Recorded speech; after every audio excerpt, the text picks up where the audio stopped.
인생은 문제의 풀이입니다. 우리는 하루하루 살아가면서 수많은 문제를 풀고 있습니다. 그 문제로 우리가 눈물 짓기도 하고 가슴 아리도 하게 하죠. 반면 그 문제가 해결되었을 때의 기쁨과 감사도 우리의 삶 가운데 있습니다. 즉, 문제는 좋은 거면서도 힘든 것이 바로 문제입니다. 문제란 그리스어로, 헬라어로 프로블레마라는 의미입니다. 프로는 앞에, 그리고 블레마는 던지다라는 뜻을 가지고 있죠. 즉, 앞으로 던져진 것들로 우리 인간이 해결해야 될 과제나 장애물을 의미합니다.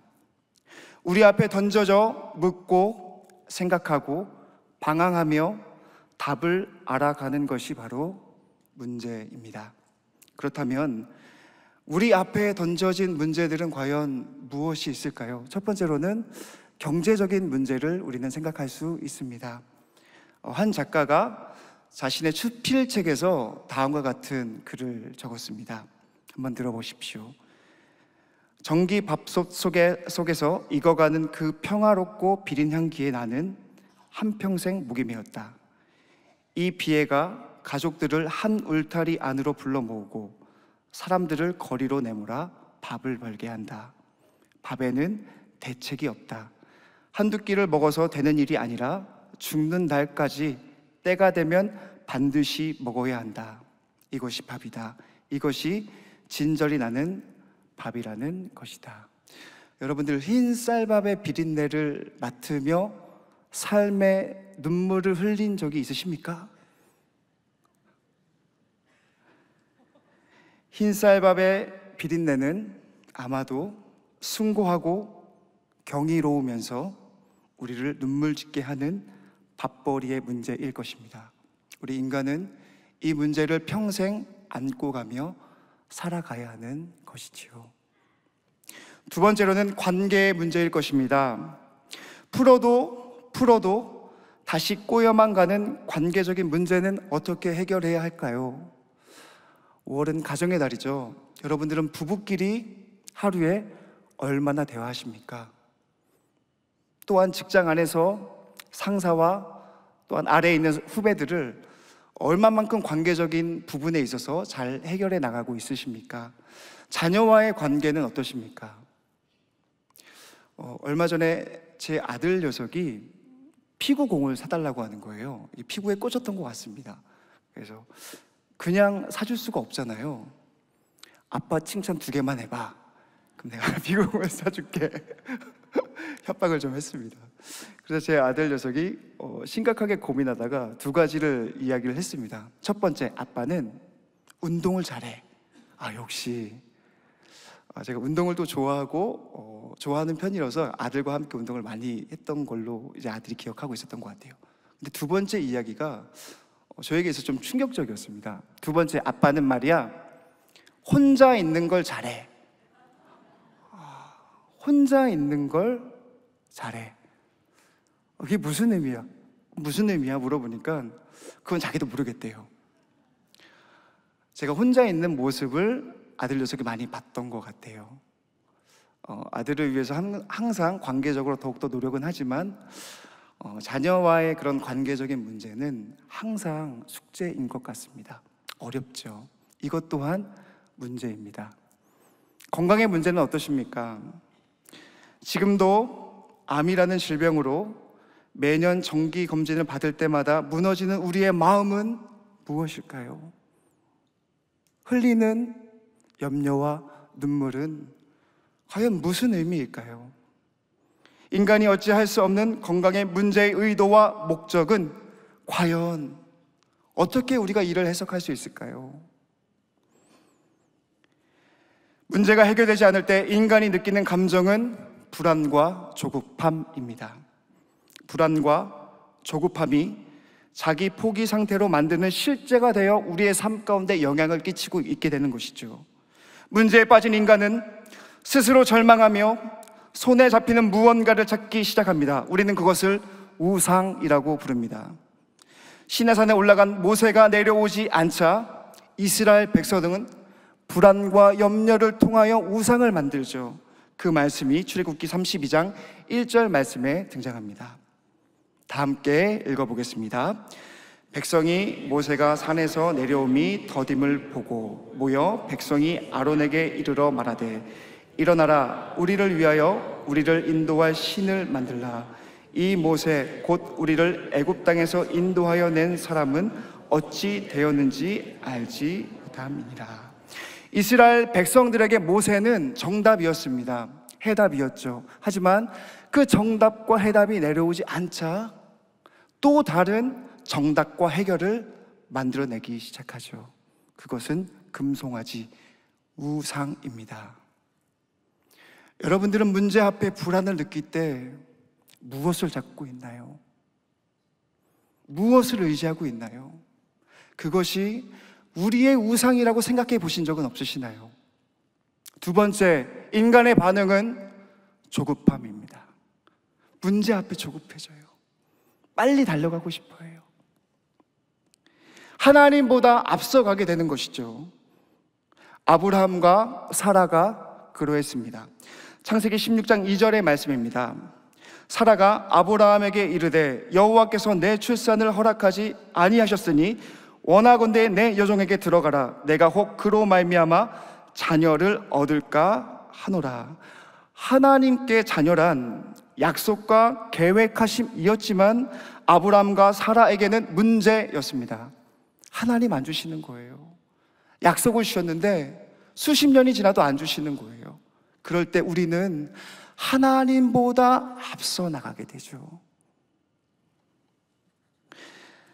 하나님의 약속과 계획을 신뢰하지 못하는 우리의 조급함, 우리의 어리석음이 우리의 삶 가운데도 있는 것입니다. 그렇다면 내어 던져진 문제를 우리는 믿음으로, 신앙으로 어떻게 해결할 수 있을까요? 우리 그리스도인들의 태도는 과연 어떠해야 할까요? 오늘 이 본문을 통해 문제를 대하는 그리스도의 믿음의 자세에 대해서 생각해 보고자 합니다. 오늘 이 말씀을 통하여 새 힘을 얻고 문제의 너머에 계신 전능하신 하나님을 바라보는 귀한 시간이 되시기를 주님의 이름으로 간절히 소망합니다. 먼저 본문을 이해하기 위해서는 한 가지 안경이 필요합니다. 그것은 바로 섭리라는 신학적인 틀입니다. 한번 제가 읽어드리겠습니다. 섭리는 하나님이 만든 피조물을 유지하시고 세계에서 일어나는 모든 일에 참여하시며 만물을 그들의 지정된 목적으로 인도하시는 하나님의 신적 에너지의 지속적인 실행이다. 즉 하나님께서 인간 세상에 일어나는 모든 일 가운데 우리를 유지하시고 모든 일에 참여하시며 만물을 하나님의 목적대로 인도하시는 신적 에너지의 지속적인 실행, 그것이 바로 섭리임을 이야기하고 있죠. 칼빈은 이 섭리를 하나님의 돌봄이라고 이야기했습니다. 즉, 이 세상에 있는 모든 것들, 우리에게도 마찬가지로 하나님의 계획하심과 섭리와 하나님의 에너지가 삶 가운데 있다라고 하는 것이에요. 하나님은 우리를 지정된 목적지로 인도하시는데 문제를 사용하십니다. 오늘 본문을 섭리라는 안경을 쓰고 문제의 출제, 문제풀이, 그리고 그 문제의 의미를 함께 살펴보기 원합니다. 먼저 문제 출제입니다. 오늘 말씀은 예수님께서 제자들에게 문제를 제출하는 것에서 시작되고 있습니다. 오늘의 사건 이전에 오병이어 사건이 등장하게 됩니다. 이 오병이어의 사건을 통하여 제자들의 마음은 굉장히 흥분되고 들떠 있었어요. 왜냐하면 만날 분을 만났다라고 본인들이 느꼈던 것이죠. 제자들은 예수님을 정치적 대망의 메시아로 세우려는 마음과 또한 그분의 제자라는 우월감이 마음 가운데 있었습니다. 그 마음을 아시고 예수님은 제자들을 빨리 격리시킬 필요성을 느끼며 그들에게 문제를 던지십니다. 22절, 23절의 말씀입니다. 다 함께 읽겠습니다. 시작. 예수께서 즉시 제자들을 재촉하사 자기가 무리를 보내는 동안에 배를 타고 앞서 건너편으로 가게 하시고 무리를 보내신 후에 기도하러 따로 산에 올라가시니라. 저물매 거기 혼자 계시더니, 예수님께서 즉시 제자들을 재촉했다라고 이야기해주고 있어요. 제자들을 재촉하사 배를 태워 앞서 건너편으로 가게 하셨던 것이죠. 근데 그 배 안에는 예수님이 안 계십니다. 예수님은 홀로 산에 기도하러 올라가신 것입니다. 그런데 제자들에게 진짜 문제가 발생합니다. 제자들이 타고 있던 배가 바람과 파도에 의해 너무 강하게 흔들렸던 것입니다. 24절의 말씀입니다. 배가 이미 육지에서 술이나 떠나서 바람이 거스름으로 물결로 말미암아 고난을 당하더라. 잘 생각해 보세요. 예수님께서 제자들을 따로 배에 태우고 보내셨어요. 그런데 그 배 안에는 심한 파도와 바람이 물결이 치고 있다라고 하는 것이죠. 예수님께서 제자들에게 문제를 내고 계시다라고 하는 것입니다. 여기서 고난을 당하더라라는 표현은 상고의 고통과 동일한 의미입니다. 저는 아내가 출산할 때 산부인과 안에 있었는데, 그 사람 죽어가는 그 소리 정말 좀 두려웠습니다. 마찬가지로 배 안에 타고 있던 제자들이 그 고통으로 말미암아 부르짖고 있었다라고 하는 것이에요.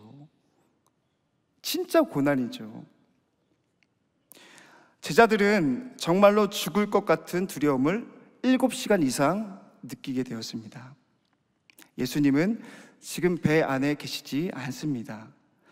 제자들이 맞는 현실의 최대의 위기를 맞이하게 된 것이죠. 이처럼 하나님께서 우리 삶의 문제를 내어 던지실 때가 있습니다. 홀로 배에 태워서 가라. 그리고 물결과 바람으로 우리의 인생을 막 흔드세요. 그럴 때가 있죠. 우리의 삶과 가정과 직장을 마구 뒤집어 흔드는 경우들이 있습니다. 아브라함이 그랬고, 욥이 그랬고, 모세와 바울이 모두 그런 경험을 했습니다. 그럴 때 우리는 하나님이 나의 삶 가운데 문제를 내시는구나, 하나님이 나를 시험하시는구나 알아차려야 합니다. 그렇다면 하나님께서 내어주신 이 문제를 우리는 어떻게 해결할 수 있을까요? 두 번째로는 문제 풀이의 단계입니다. 25절에서 27절의 말씀입니다. 밤사경에 예수께서 바다 위로 걸어서 제자들에게 오시니 제자들이 그가 바다 위로 걸어오심을 보고 놀라 유령이라 하며 무서워하여 소리 지르거늘 예수께서 즉시 이르시되 안심하라 나니 두려워 말라. 밤사경은 즉 새벽 3시에서 6시 사이를 의미합니다. 그 새벽 3시에서 6시 사이에 예수님께서 그 바다 위를 걸어오셨던 것이죠. 그 시간까지 제자들은 과연 무엇을 했을까요? 아마도 그들은 공포에 휩싸여 소리를 질렀을 것입니다. 우리 좀 살려주세요. 예수님 어디 계시나요? 우리의 기도 소리에 들어주세요 라고 엄청 하나님께 간구하며 탄식을 했겠죠. 두 번째로는 배를 유지하기 위하여 노를 굉장히 열심히 저었을 것입니다. 예수님의 오시는 모습은 평안의 모습이기보다는 공포를 초래하는 모습이었습니다. 제자들은 바다 위로 걸어오시는 분이 누구신지 몰라 소리 지르며 유령이라고 말합니다. 그 당시 악한 영이 물 위에 산다거나 익사한 사람이 물 위를 떠돌아 다닌다는 통속적인 관념이 있었습니다. 그렇게 제자들은 생각했던 것이죠. 제자들은 문제에 휩싸여 예수님을 인지하지 못했던 것입니다. 그러자 예수님께서는 그 문제를 즉시 해결해 주십니다. 바다 위로 걸어오시며 즉시 이르되 안심하라 내니 두려워하지 말아라. 여기서 중요한 신앙의 포인트가 있습니다. 문제 앞에 제자들이 대응한 것은 공포에 압도되어 자신들을 살려달라는 탄식과 기도, 그것이 첫 번째고, 두 번째로는 자신의 온몸으로 계속적으로 노를 젓는 행위였습니다. 그 두 개밖에 하지 않았습니다. 하지만 정작 바람과 파도는 예수님이 해결해 주셨죠. 안심하라, 내니 두려워하지 말아라.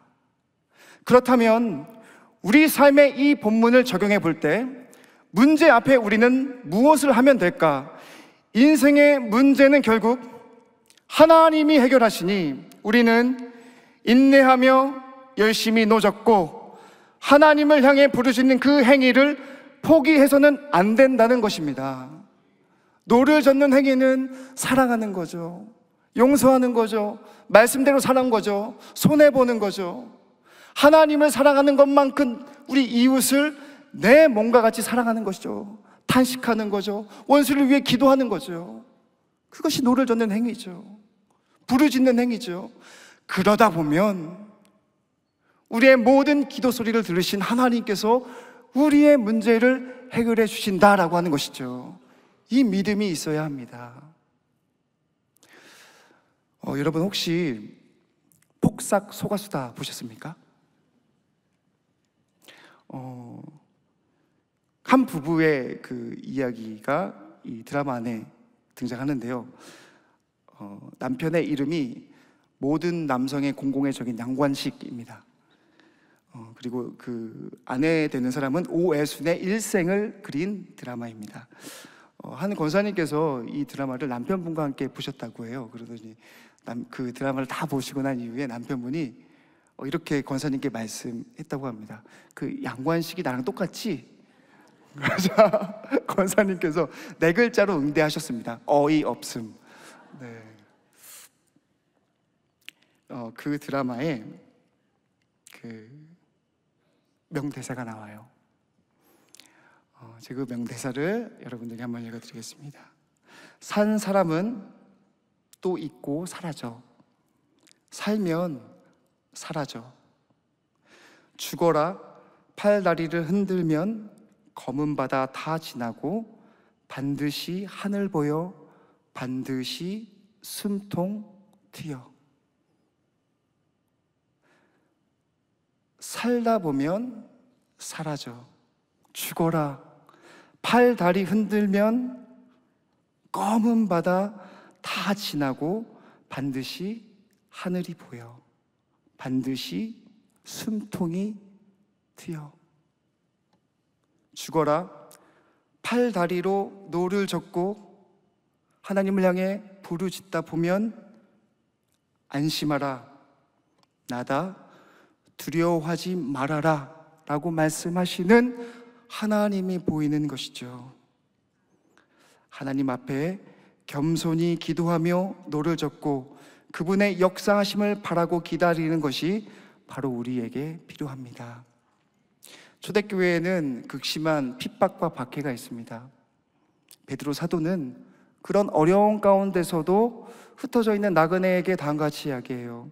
베드로전서 4장 7절 말씀에 너희 염려를 다 주께 맡기라 이는 그가 너희를 돌보심이라. 아멘. 하나님이 우리의 삶을 돌보시고 있음을 신뢰하시며 견뎌내십시오. 여러분들의 문제는 하나님이 해결해 주실 것입니다. 아직 문제가 다 해결되지 않았습니다.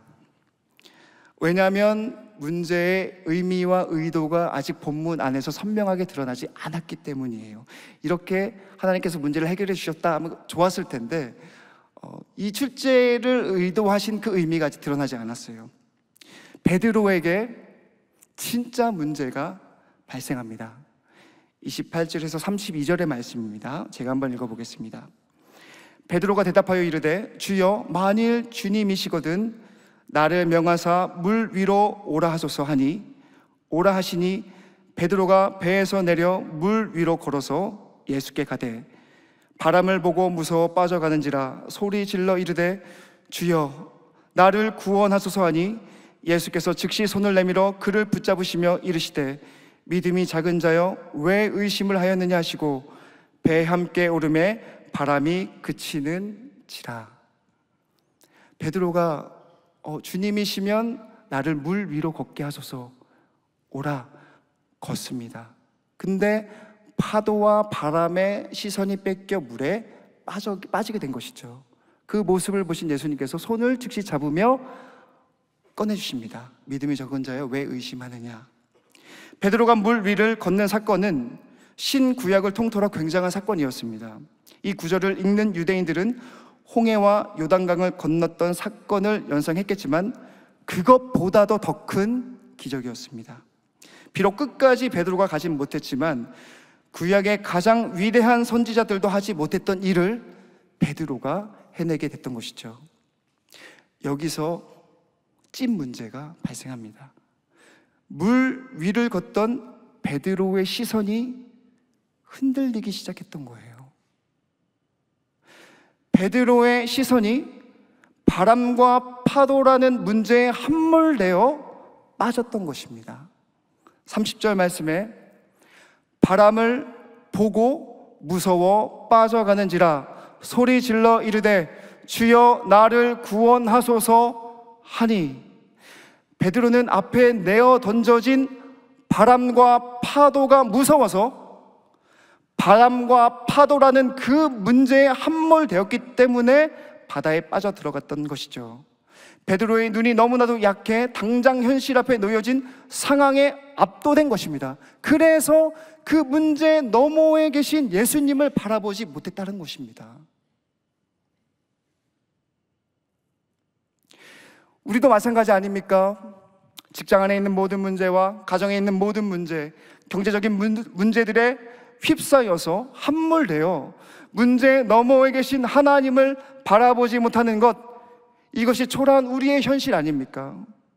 그렇다면 우리에게 필요한 신앙의 자세는 무엇일까요? 그것은 문제 너머에 계신 하나님을 집중하며 그분을 신뢰하며 그분을 바라보며 하루하루 믿음의 진일보를 하는 것입니다. 그 믿음이 필요해요. 문제에 함몰되는 것이 아닌 그 문제 너머에 계신 하나님을 바라볼 수 있는 강인한 시선이 필요한 것이죠. 저는 학창 시절에 좀 힘든 어려움이 많았습니다. 유복하지도 않았고 친구도 그닥 많진 않았습니다. 저를 보시면 공부를 되게 잘할 것 같이 생겼잖아요. 공부를 정말 못했습니다. 제 안에 있는 연민, 자존감의 문제들, 항상 저를 괴롭혔던 문제였던 것 같아요. 제 베프가 한 명 있었습니다. 그럴 때마다 그 녀석과 항상 함께 했던 것이 있었어요. 그것은 그때 그 녀석과 함께 기도원을 자주 갔었습니다. 믿을 게 하나님밖에 없었으니까요. 주님밖에 없었으니까요. 기도는 항상 갔었습니다. 그러면은 무서워서 그 녀석 손을 둘이 이제 꼭 붙잡고, 야, 우리 예수님 100번만 외치자, 그렇게 얘기를 해요. 예수님 100번만 한번 불러보자. 손을 꼭 잡고 예수님, 예수님, 예수님 한 10번을 부르다 보면 어느새 저의 눈에 눈물과 콧물과 말할 수 없는 것들이 막 흘러내리며 하나님을 찾았던 그런 삶의 흔적들이 있습니다. 그럴 때마다 그런 제가 갖고 있었던 삶의 문제들이 해결되는 것 같은, 또한 해결되는 놀라운 역사들이 있었습니다. 하나님께 집중할 때 나를 둘러싼 바람과 파도는 산산조각이 나고 선명하고 분명한 문제 너머에 있는 하나님을 알 수 있게 되는 것이죠. 제 개인적인 이야기를 드려서 참 죄송합니다. 2016년도 저희 모친께서 그 담도환 판정을 받으셨습니다. 그리고 나서 과정이 좀 힘들었지만 그 수술을 힘들게 어렵게 하셨습니다. 저는 제 어머니가 인생의 멘토입니다. 신앙의 멘토입니다. 항상 고민과 어려움이 있을 때 어머니께 항상 여쭙니다. 그 순간에도 제가 어머니 곁에 있었습니다. 이제 어머니께서 힘들게 수술을 마치고 나신 이후에 이제 회복실에 계시고 저녁 때쯤 눈이 떠져 의식을 차리셨습니다. 그때 어머니께서 처음으로 눈을 뜨고 하셨던 말씀이 저는 아직도 기억이 납니다. 그때 어머니께서 뭐라고 말씀하셨냐면 하나님이 하실 거야. 하나님이 하실 거야. 그 죽어가는 그 목소리 가운데 하나님이 하실 거야. 하나님이 하실 거야. 어떻게 그 상황 가운데서도 하나님을 찾으실 수 있으실까? 문제에 사로잡혀 있는 것이 아닌 그 문제 너머에 계신 하나님을 신실하게 의지하며 살아가고 있었던 것이죠. 시선이라는 찬양이 있습니다. 모든 시선을 주님께 드리고 살아계신 하나님을 느낄 때 내 삶은 주의 역사가 되고 하나님이 일하기 시작하네. 모든 시선을 주님께 드리고 살아계신 하나님을 느낄 때 세상은 주의 나라가 되고 하나님이 일하기 시작하네. 바람과 파도에 함몰되어 있으십니까? 하나님께 집중하시기 바랍니다. 문제의 너머에 계신 하나님의 신실하심을 믿으시기 바랍니다. 여러분들의 삶을 하나님께서 꽉 쥐고 있습니다. 그럴 때 우리는 하나님의 선하심을 맛보아 알 수 있는 것입니다. 마지막으로 문제의 의미입니다. 우리 33절의 말씀을 다 함께 읽어보도록 하겠습니다. 다 함께 읽겠습니다. 배에 있는 사람들이 예수께 절하며 이르되 진실로 하나님의 아들이로소이다 하더라. 배 안에 있던 자들이 믿음의 탄성이 터져 나오기 시작했던 것이죠. 그 문제를 통하여 예수님이 주 되신 것과 살아계신 하나님의 아들이심을 선언하게 되신 것입니다.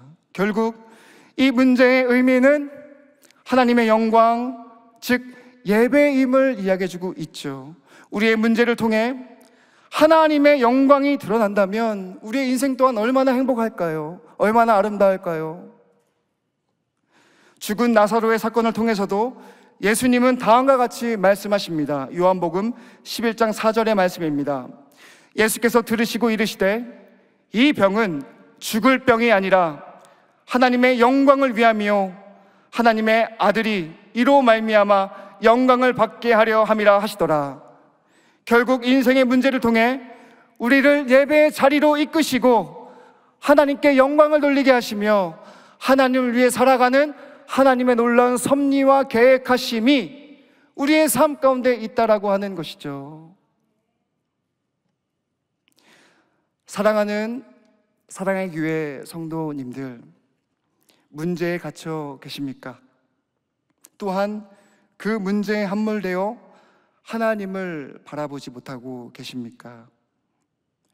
문제의 너머에 계신 하나님을 바라보십시오.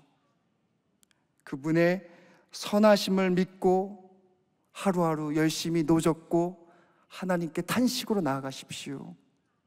하나님께서 여러분들의 인생을 책임져 주실 것입니다. 그 믿음으로 살아가는 귀한 발걸음 되시기를 주님의 이름으로 간절히 소망합니다. 사랑이 많으신 하나님, 주님의 사랑과 은혜를 감사합니다. 우리 인생이 문제에 함몰되지 않게 하여 주시고 그 문제의 너머에 계신 하나님께 집중하며 영광 돌릴 수 있는 우리 모두의 삶이 될 수 있도록 성령 하나님 역사하여 주시옵소서. 모든 것을 감사드리며 사랑이 많으신 우리 주 예수님 이름으로 기도드립니다. 아멘.